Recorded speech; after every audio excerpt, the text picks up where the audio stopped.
It's time for the Daily Ember. Hello everyone and welcome to episode 26 of the Daily Ember. I am your host and founder of Berning Media Network, Patrick Vincent. Today is Wednesday, November 6th. I hope you've all had a good week so far, and also would like to remind you that if you're not already subscribed to our podcast, you can do so on Apple Podcasts and Google Music. And if you want to have the chance to call in and be featured on our show, download the free Anchor app and favorite our station. Now let's dive on into the news out of this week so far. To start off, we're going back over one of the stories we covered in a podcast last week. I want to say it was over fake comments and stolen identities that have prompted Democratic leaders to call for delay on next week's net neutrality vote. Now, again, this was when New York Attorney General Eric Schneiderman, which he called Monday for the Federal Communications Commission to delay its vote to repeal net neutrality, which was scheduled for next week, which I believe it falls on a Tuesday, after his office and other researchers said they found more than 1 million comments submitted to the FCC on the issue were fake. Schneiderman said that his office believed that the identities of Americans were stolen and used to submit comments on net neutrality to the FCC. This is akin to identity theft on a massive scale, he said. People were invited to submit their views on net neutrality to the FCC earlier this year. The current net neutrality rules were approved during the Obama administration and barred internet providers from deliberately speeding up or slowing down traffic to or from specific websites and all apps. Now, under new rules proposed by FCC Chairman Pai, internet providers would be allowed to prioritize content but would need to publicly disclose they are doing so. More than 20 million comments were submitted, but Schneiderman says that many of them are fake. The FCC does not require commenters to verify their identity, and features on the FCC website allow multiple comments to be uploaded from the same computer at once. Now, last week, Schneiderman's office unveiled an online tool that helped people see if their names had been used without their knowledge on comments submitted to the FCC. Now, by Monday, Schneiderman said they had received more than 3,000 responses, including, he said, from a man who said his deceased mother's name had been used. On top of that, the identity of one of Schneiderman's own staff members was also used without her permission, he said. The slowdown in investment is destroying jobs and risks a big future tax hike to make up for lost private investment. Save American jobs by repealing net neutrality. The comment, which used the staffer's name and childhood address in Rhode Island, said the same language was also used in other comments submitted to the FCC under other people's names and addresses. Jessica Roswell, one of two Democratic commissioners currently on the FCC, also called for the vote to be delayed pending a full investigation. In a statement, she said that the FCC is on course to eliminate net neutrality, guided by a record corrupted by hundreds of thousands of filings with stolen identities. In a statement, now, Schneiderman did not specify if the comments his office identified as fake were primarily in support or against the current net neutrality rules. Separate independent studies also found high levels of suspected fake comments. The Pew Research Center found that 57% of comments submitted to the FCC regarding the upcoming net neutrality vote used temporary or duplicate email addresses.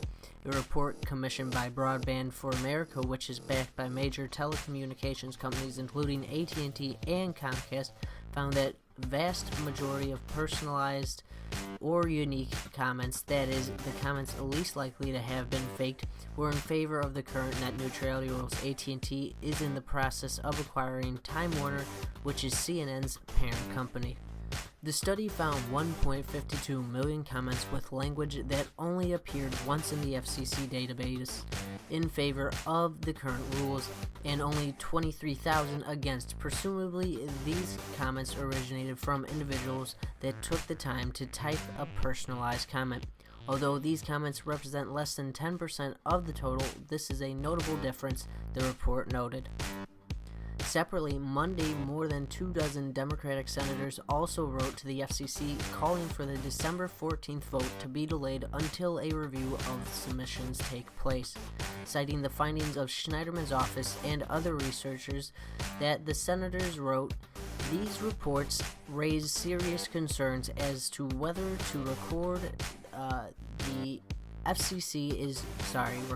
the record that the FCC is currently relying on and has been tampered with merits the full attention of now and the investigation by the FCC before votes on this item are cast.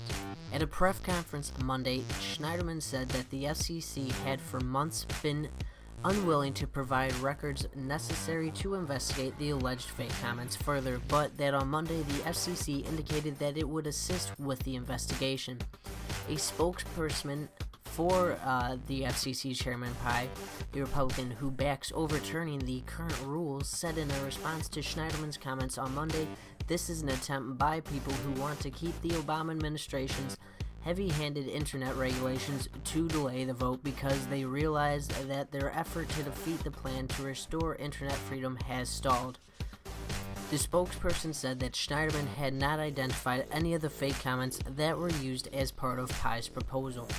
And that's all I have for you guys on this story at this time. As always, I'll give you more as I learn more in the future. Please stick around for the next segment where I'll be going over how it took 20 days after cutting ties with Roy Moore for the Republican National Committee to announce that it is throwing its support and money back behind accused child molesters Senate campaign Roy Moore.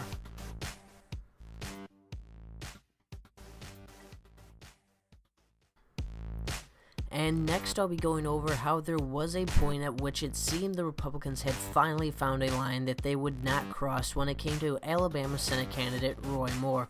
But following allegations that Moore stalked and preyed on teenage girls, the Republican National Committee pulled funding. Republican leaders even called for blocking him from serving in the Senate, and even Donald Trump seemed hesitant to publicly support him at first.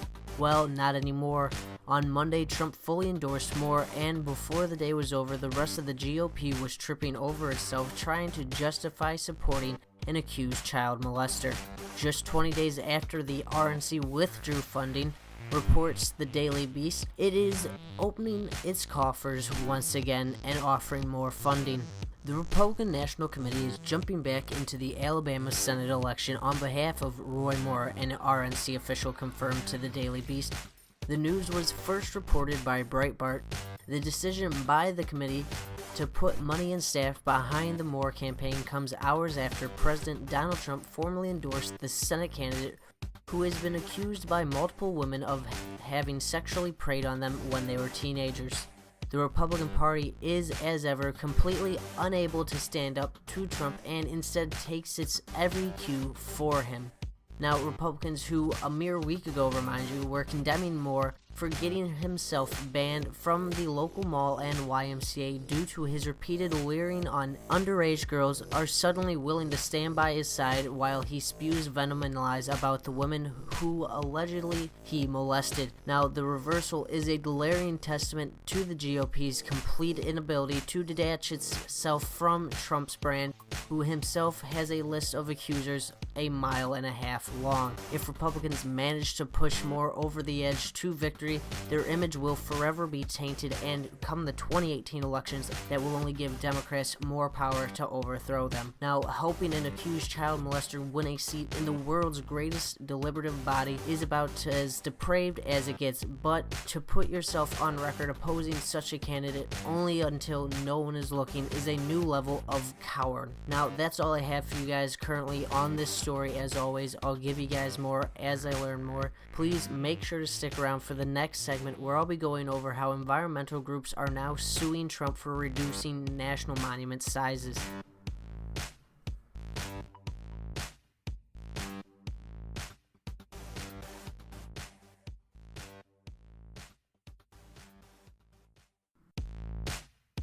Hello everyone, and in this final segment, I'll be reading about how environmental groups filed a lawsuit against President Trump Monday for reducing the size of a national monument by half, according to a Associated Press report. Earth Justice filed the suit Monday on behalf of several organizations just hours after Trump announced the decision to shrink the Grand Staircase Escalante National Monument in Utah. Now, former President Bill Clinton established the monument back in 1996.